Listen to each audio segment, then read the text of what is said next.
Hi, welcome to Citizen Survival Plan. My name's John. If you've been here before, welcome back. Today in this video, I am going to try to convince you that bug-out bags are kind of stupid and have a romantic fantasy with some outdoor survivalist type people. Let's start out with establishing what a bug-out bag is and what you would use it for. It is an emergency bag packed with some supplies that can get you from point A to point B. Anyone telling you you can live long-term out of a bug-out bag should not be taken seriously, and we are going to ignore them and ignore their calls to call it an inch bag and I'm never coming home bag. They are very stupid. And a bug-out bag is just something that you can pack with some supplies to get you somewhere out of a very bad situation. A lot of people in the comments commented on some of my bug-out bags are stupid videos, and they've said that we're not going to live in the wilderness. They're only for 72 hours. So that is the way that I'm going to present this video.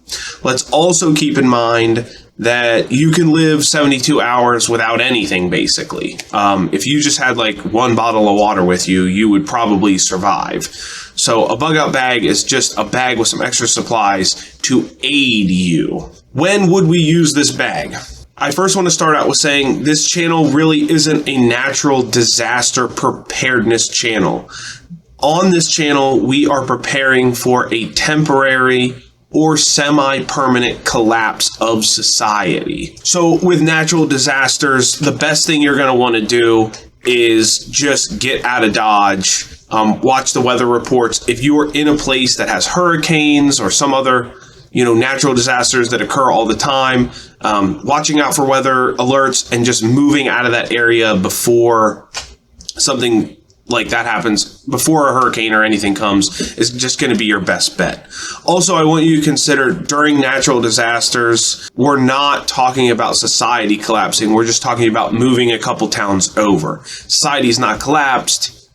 You're just in a bad situation at the wrong time and you just need to get out. This channel is really, really geared toward what we're actually talking about, temporary or semi-permanent collapses of society. So with that being said, this is what you would use a bug-out bag for, for our purposes. An invading army has taken over your town and you need to get out of Dodge. You need to get out, and grabbing some supplies is going to be a priority. A nuclear bomb has gone off nearby and you need to leave. There's nothing I can do if you get hit directly with a nuclear bomb. There is no amount of preparing that you're going to do that could stop you dying from something like that. And last, a complete collapse of our monetary system, total collapse of law enforcement, and the way of life as we know it. So as mentioned before, we're just going to focus on packing a 72-hour bag. That is the only type of bug-out bag that I even see as a realistic option. So let's simplify this bag as much as we possibly can. I see a lot of people on the internet, when they're packing bug-out bags, what they do is they fill it with saws and blades and fishing equipment and traps, snares, and stuff for hunting. Stuff that they think they're going to live in the woods for a long time with a bug-out bag, which is just unrealistic. So let's start with the blades and saws problem and why these shouldn't be in your bag. First things first, all of this stuff can be replaced with a small propane bottle and a small butane or propane burner. One 1-pound propane bottle can bring water to a boil 23 or 24 times, which is going to be plenty for your 72-hour excursion. Also, let's mention that propane will work when it's raining or wet and all the firewood around you is soaked. Now, I know the survivalist crowd out there is going to say, well, we need saws and stuff to cut wood and make shelters. But okay, just hold on, hear me out on this. First, you'd be better off finding an abandoned car under a bridge or some sort of barn to stay in. Makeshift shelters suck. you and your family are not going to want to spend the night in a makeshift shelter under a tarp or something. It's going to be last resort. But for the sake of the argument, let's just say you have to. If you have a tarp packed with you, you can use rocks and break up sticks just fine without all these saws and blades in order to build a small makeshift shelter. Remember, I don't want to be building elaborate cabins in the woods during an emergency evacuation. I just want to be able to sleep for a little bit and move on, and even better yet, not stop at all and just keep moving. Another note I would like to make about people's fantasy about bugging out into the woods, especially in the summertime, is a lot of woods and forest areas are actually too dense to move through. They are covered in overgrowth, thorns, ticks, snakes, and stuff that you wouldn't want to pass through, especially with children. I talk a lot about preparing with children on this channel because I have children, and it's something I don't see a lot of people talk about. With moving and bugging out into forests, that is going to be a major problem is how dense the woods actually is, especially in summertime. Now, winter and early spring and late fall, this isn't going to be as much of a problem, but this is a big problem. People advocate this that I feel like have never actually been in the woods. So when I was a kid, we would ride dirt bikes through the woods and we would make trails. And we would clear the trails in the spring because if you did it in the middle of the summer, it would just be too overgrown. It would take so much energy to actually cut through the trail.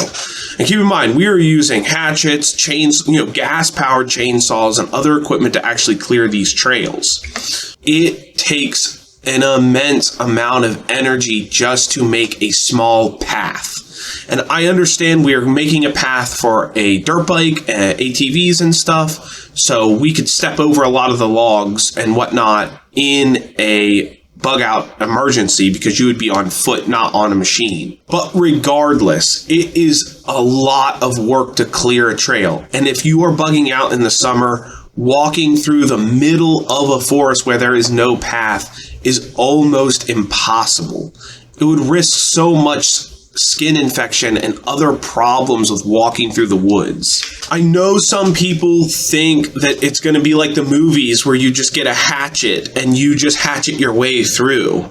It doesn't work like that. That is a lot of energy. You would be exhausted even to make a 50-yard trail in dense wood. It would be so difficult to actually do that, to make a clear path like that. So it is something to consider. I've never seen anyone talk about it, but it is something that I've always noticed that no one ever mentions about blazing paths through the woods and bugging out into the woods. It's very dense. So I really want you to get rid of all those saws and blades and stuff in your pack. I know they're cool. I know people think they're cool, and I know people are going to be like, Hatchet Jack or whatever, like with this equipment. It's not realistic. Let's move on to fishing equipment. Okay, I don't want you to start fishing during an emergency evacuation. This stuff doesn't belong in your bug out bag. You need to move to where you're going. You're going from point A to point B. Don't stop and start fishing. This is something that I think is just the stupidest thing I've seen people put in their bug out bags. Not to mention a lot of the fishing equipment that people put in their bug out bags is like the small, janky, crap fishing kit that you'll never catch anything with. It's junk. If you're going to go fishing in SHTF, you would just be better off having a real fishing rod to actually go fishing. Trapping and other types of hunting in the middle of your bug out is also stupid. I'm going to be bugged out and I'm going to be waiting for animals to get caught in snares and stuff. Like, no way. I'm not waiting around for that. Again, we're just trying to move on. You are just going to be better off just having ready to eat food in your bag. Like, actually just real food in your bag, a Mountain House meal, Snickers bars, water. I don't care. You need to be able to cook it, eat it quick, or just eat it right out of the wrapper. That's the way to go. I want you to also consider cooking and preparing all of this raw animal in the middle of the woods. You gotta cut it up and skin it and cook it. So you need dishes, pots, pans, and let's face it, you're gonna need some soap. You're gonna have to keep things sanitary, especially if you're feeding your kids. And this is something that always bothers me so much. The people that advocate this, I feel like don't have children. I just want you to pause for one moment. And I want you to imagine catching like a squirrel in the middle of your bug out evacuation, and you're with your toddlers and kids or whatever. And let's just say you even caught an animal like a squirrel. You are going to cut this thing up, skin it, and cook it and feed it to them in the middle of the woods while you're bugged out.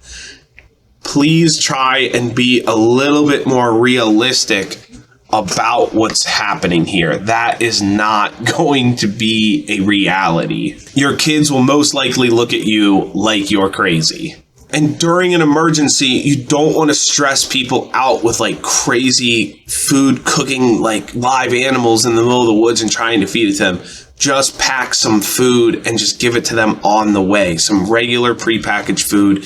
It's just going to make your life a lot easier. Trust me on this one. If you have kids, these bags can be borderline useless. Packing baby clothes and diapers, creams, extra stuff, formula is going to be near impossible to live in the woods long term. So just simplify it. Pack 72-hour bag for your kids or baby, and have it as an extra bag that you take with you. A lot of what I've noticed on this channel since I started it and tried to come out as a more realistic and practical person that prepares is I noticed all of the people who are these internet survival experts are nameless, faceless people commenting on the channel that have absolutely no content on their own channel, but will write me paragraph after paragraph after paragraph of how you can survive in the woods with your children with a bug out bag. And it's just unrealistic, and I think those people should be ignored. If you're going to pack a bug out bag, just simplify the process. Last and final thing I want to talk about, if you're living in the city or somewhere where you suspect it would be too dangerous if things were to collapse, pre-prepare and have some supplies in some bins, maybe at someone else's house that you could escape to during this process. Getting out of Dodge is probably going to be your best bet, and packing a small bag with some supplies to help you is a realistic thing, but living in the woods long term is not. I am going to do a video on how I would pack a bug out bag, the best preferred ways with the water filters, the types of food I would pack, and also things for children in the future. So keep your eyes peeled. I'll have that ready at some point. But this video was to try and break down a little bit of people's insanity on their bug out bags and why I think most bug out bags are stupid.